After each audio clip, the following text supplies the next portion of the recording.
বাজারে জলপাই শেষ হয়ে যাওয়ার আগে এই টক মিষ্টি মোরব্বাটি অবশ্যই তৈরি করে খেয়ে দেখবেন। এই আচারটা এতটাই রসালো আর এতটাই মজার যে না খেলে 1 বছরের জন্য আফসোস থেকে যাবে। আসসালামু আলাইকুম এভরিওয়ান, আজকে শেয়ার করব ভীষণ মজাদার জলপাইয়ের টক মিষ্টি মোরব্বা রেসিপি। এই মোরব্বাটি তৈরি করে আপনারা কাচের বয়ামে ভরে 1 বছর পর্যন্ত খেতে পারবেন, নেই কোনো রোদে দেওয়ার ঝামেলা। চলুন তাহলে জলপাইয়ের এই মুখরোচক মোরব্বা রেসিপিটি দেখে নেওয়া যাক। জলপাইয়ের মোরব্বা তৈরির জন্য এখানে 1 কেজি পরিমাণ জলপাই রয়েছে, তবে এখান থেকে আমি বড় দেখে 700 গ্রামের মতো বেছে নিব আর ছোটগুলো রেখে দিব অন্য কাজে ব্যবহারের জন্য। এই আচারটা তৈরি করতে একটু বড় সাইজের জলপাইগুলো নেবেন, তাহলে খেতে বেশি মজা পাবেন। আর ছোটগুলো দিয়ে চাটনি তৈরি করে নিতে পারেন। তো জলপাইগুলোর বোটাগুলো ফেলে দেওয়ার পরে জলপাইগুলো খুব ভালোভাবে পানিতে ধুয়ে নিব।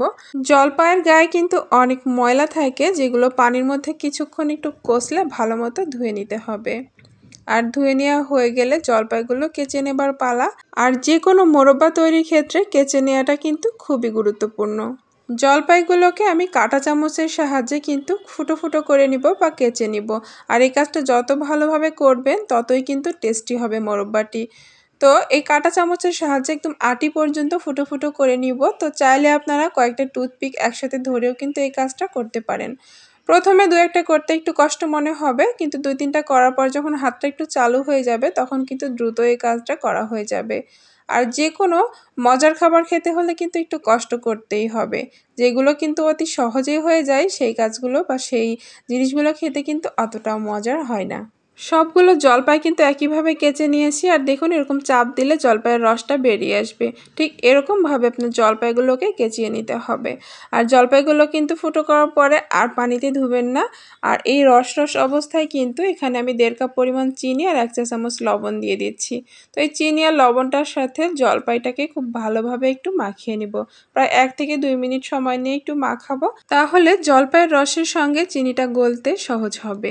ভালোভাবে মাখিয়ে নেওয়ার পরে এটাকে ঢাকা দিয়ে প্রায় 45 মিনিট থেকে 1 ঘন্টার জন্য রেস্টে রেখে দিব। চাইলে আরও বেশি সময় রাখতে পারেন, সেই ক্ষেত্রে কিন্তু আরও বেশি ভালো। যেহেতু ভিডিও করছিলাম তাই আমি এখানে একটু তাড়াতাড়ি উঠিয়ে নিলাম, আর মাঝখানে কিন্তু একবার নেড়েচেড়ে নিয়েছিলাম। তো দেখুন নিচের চিনিগুলো কিন্তু সুন্দরভাবে জলপাইয়ের সবুজ রসের সাথে মিশে গেছে। তো আর কিছুক্ষণ একটু নাড়াচাড়া করে নিলে কিন্তু নরম হয়ে যাওয়া চিনিগুলো খুব সুন্দরভাবে গলে যাবে। এখন এই জলপাইগুলো চিনি সহ নিয়ে নিচ্ছি একটা প্যানে, আর চুলাটা অন করে দিচ্ছি। আমি এখানে 700 গ্রাম জলপাইয়ের জন্য 1.5 কাপ পরিমাণ চিনি ব্যবহার করেছি। আপনি চাইলে আরও একটু বাড়িয়েও দিতে পারেন, আবার একটু কমিয়েও দিতে পারেন। তবে মোরব্বা টাইপের আচারগুলোতে একটু চিনিটা বাড়িয়ে দেওয়াই ভালো। তো হাই হিটে আমি কিছুক্ষণ রান্না করব, যতক্ষণ না জলপাই থেকে পানিটা বের হয়ে আসছে। আর জলপাই কিছুক্ষণ নাড়াচাড়া করার পরে দেখবেন যে এরকম পানি বের হয়ে আসছে, জলপাইয়ের কালারটাও পরিবর্তন হতে শুরু করেছে।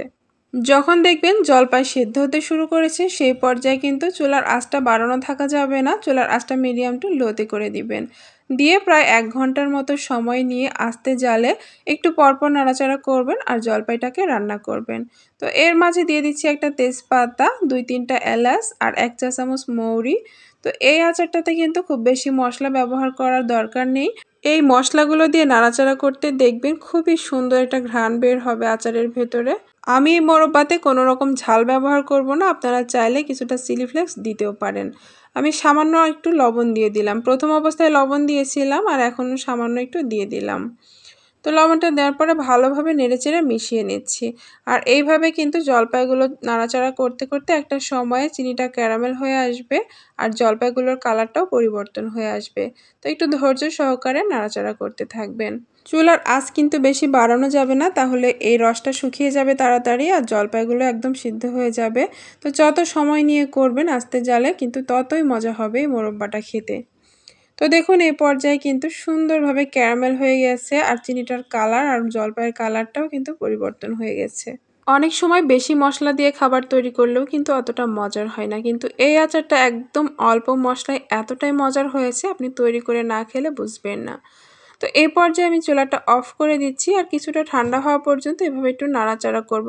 আর একটু রস থাকা অবস্থায় চুলাটা অফ করবেন না, তা না হলে কিন্তু একদম ড্রাই হয়ে যাবে। একটু নাড়াচাড়া করে নামাবেন, তাহলে দেখবেন প্যানে কোনো শিরা থাকবে না, সব জলপাইয়ের ভিতরে ঢুকে আসবে। আর জলপাইগুলো একদম রসের টইটুম্বুর হয়ে গেছে। আমি ভেঙে দেখাচ্ছি কতটা লোভনীয় হয়েছে, দেখে নিশ্চয়ই বুঝতে পারছেন। আর এই মোরব্বাটা তৈরি করার 2-1 দিন পরে খেতে বেশি মজার লাগে। এটা কাচের বয়ামে ভরে অনেক দিন পর্যন্ত খেতে পারবেন। আমি একদিন আগে এই মোরব্বাটা তৈরি করে কাচের বয়ামে রেখেছিলাম, আর আজকে ঢাকনাটা খুলে দেখি এত সুন্দর একটা ঘ্রাণ বের হয়েছে। খুবই লোভনীয় এই টক মিষ্টি জলপাইয়ের মোরব্বাটা। অবশ্যই ট্রাই করে দেখবেন জলপাই ফুরিয়ে যাওয়ার আগে, তা না হলে কিন্তু সত্যিই আফসোস থেকে যাবে। তো আজকের এই জলপাই মোরব্বা রেসিপি কেমন লেগেছে অবশ্যই কমেন্টে জানাবেন। ভালো লাগলে একটি লাইক দিয়ে চ্যানেল সাবস্ক্রাইব করবেন। সবাইকে অসংখ্য ধন্যবাদ। আল্লাহ হাফেজ।